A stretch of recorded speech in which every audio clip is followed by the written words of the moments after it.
नमस्ते students, मी Aditya sir. Welcome to TW म्हणजे टेस्टवायझर.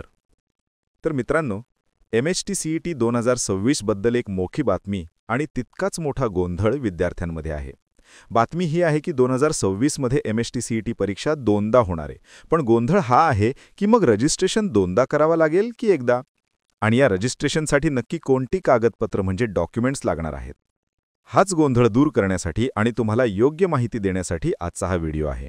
कारण ऐनवेळी रजिस्ट्रेशन सुरू झाल्यावर धावपळ नको. तर सगळ्यात आधी MHTCET 2026 ची परीक्षा दोनदा होणार आहे, एकदा साधारणतः मार्च महिन्यात आणि दुसरी मे महिन्यात.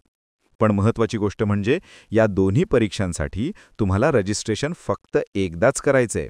हो, तुम्ही बरोबर ऐकलत. दोन्ही संधींसाठी एकच रजिस्ट्रेशन फॉर्म भरायचा आहे. आता प्रश्न येतो की हे रजिस्ट्रेशन कधी सुरू होईल? दरवर्षीच्या पॅटर्ननुसार MHTCETचं रजिस्ट्रेशन डिसेंबर महिन्याच्या आसपास सुरू होतं, त्यामुळे यावर्षीही आपण तीच अपेक्षा ठेवू शकतो. आता येऊया सगळ्यात महत्त्वाच्या मुद्द्यावर. रजिस्ट्रेशनसाठी कोणती कागदपत्र लागतील? बऱ्याच विद्यार्थ्यांना वाटतं की caste certificate, non creamy layer, 10वी-12वीची मार्कशीट, शाळा सोडल्याचा दाखला म्हणजे LC हे सगळं लागेल. पण थांबा. रजिस्ट्रेशनसाठी यापैकी कशाचीही गरज नसते.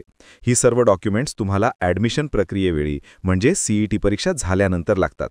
मग रजिस्ट्रेशनसाठी नक्की काय लागतं? तुम्हाला फक्त आणि फक्त 3 गोष्टी तयार ठेवायच्या आहेत. पहिली आणि सर्वात महत्त्वाची गोष्ट, तुमचं आधार कार्ड.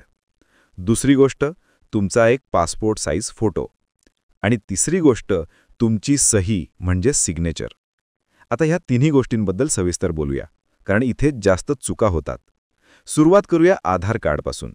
मित्रांनो, तुमचं आधार कार्ड हे पूर्णपणे अपडेटेड असणं खूप गरजेचं आहे. यात काय काय तपासायचं? पहिलं म्हणजे तुमचा फोटो. काही जणांच्या आधार कार्डवर तर असा फोटो असतो की ते स्वतःला ओळखू शकणार नाहीत. तो लहानपणीचा 5वी-6वीतला फोटो आता चालणार नाही. तुमचा फोटो लेटेस्ट म्हणजे मागच्या 1-2 वर्षातला असावा. जर खूप जुना असेल तर लगेच जवळच्या आधार केंद्रात जाऊन तो अपडेट करून घ्या. दुसरं म्हणजे तुमचं नाव. तुमच्या नावाचं स्पेलिंग अगदी अचूक हवं. तुमचं पहिलं नाव, वडिलांचं नाव आणि आडनाव हे सगळं जसं तुमच्या 10वीच्या मार्कशीटवर आहे तसंच आधार कार्डवर आहे की नाही हे तपासा. स्पेलिंगमध्ये एक अक्षर जरी चुकलं तरी पुढे ॲडमिशनच्या वेळी खूप मोठा प्रॉब्लेम होऊ शकतो. त्यामुळे काही चूक असेल तर ती आत्ताच दुरुस्त करून घ्या. तिसरी गोष्ट म्हणजे तुमची जन्मतारीख, डेट ऑफ बर्थ. ही सुद्धा तुमच्या बाकीच्या डॉक्युमेंटसोबत जुळली पाहिजे. चौथी गोष्ट म्हणजे लिंग, मेल, फिमेल जे काही आहे ते बरोबर नमूद केलं आहे की नाही हे तपासा. थोडक्यात सांगायचं झालं तर आधार कार्डमधला तुमचा फोटो, नाव, जन्मतारीख आणि पत्ता हे सगळं व्यवस्थित आणि अपडेटेड हवं. हे सगळं कन्फ्युजन दूर करण्यासाठीच टेस्टवायझर तुमच्यासोबत आहे. आम्ही तुम्हाला फक्त अभ्यासातच नाही तर अशा सगळ्या ॲडमिशन प्रोसेसमध्ये सुद्धा पूर्ण मदत करतो. आता दुसरी गोष्ट, तुमचा फोटो. तुम्हाला एक चांगला स्टुडिओमध्ये काढलेला पासपोर्ट साईज फोटो लागेल, ज्याची बॅकग्राऊंड पांढरी असेल.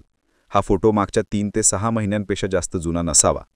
तुम्ही मोबाईलवर चांगल्या क्वालिटीचा पांढऱ्या बॅकग्राऊंडवर काढलेला फोटोसुद्धा वापरू शकता, पण तो एकदम क्लिअर हवा. आणि तिसरी गोष्ट म्हणजे तुमची सही. एका पांढऱ्या कागदावर तुमची सही करून त्याचा एक क्लिअर फोटो किंवा स्कॅन कॉपी तयार ठेवा. तर रजिस्ट्रेशनसाठी फक्त ह्याच 3 गोष्टींची गरज आहे: आधार कार्ड, फोटो आणि सही. बाकीचे डॉक्युमेंट्स नंतर लागतील, त्याची काळजी करू नका. पण आधार कार्डमधल्या चुका दुरुस्त करायला वेळ लागतो, म्हणून मी तुम्हाला वारंवार सांगतोय की ते आत्ताच तपासून घ्या आणि काही बदल असतील तर करून घ्या.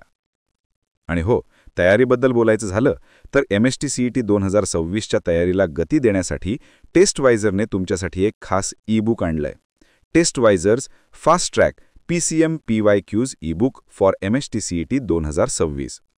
या एकाच ई-बुकमध्ये तुम्हाला MHTCET 2025 परीक्षेतील 3500 पेक्षा जास्त चॅप्टर वाईज PYQs मिळतील. फिजिक्स, केमिस्ट्री आणि मॅथ्स तिन्ही विषयांचे प्रश्न आणि त्यांची डिटेल्ड सोल्युशन्स तुम्हाला यात मिळतील. इंजिनिअरिंगला जाऊ इच्छिणाऱ्या प्रत्येक विद्यार्थ्यासाठी हे एक बेस्ट ई-बुक आहे. याची लिंक तुम्हाला डिस्क्रिप्शनमध्ये मिळेल. तर मित्रांनो, आजच्या व्हिडिओमध्ये आपण पाहिलं की CETचं रजिस्ट्रेशन एकदाच करायचं आहे आणि त्यासाठी कोणती डॉक्युमेंट्स तयार ठेवायची आहेत. तुमचा सगळ्यात जास्त फोकस तुमचा आधार कार्डला अपडेट करण्यावर असू द्या. तुमचे काही प्रश्न असतील तर कमेंटमध्ये नक्की विचारा. आमची टीम तुम्हाला नक्की उत्तर देईल.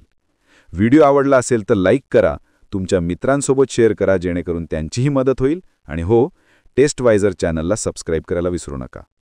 भेटूया पुढच्या व्हिडिओमध्ये. धन्यवाद.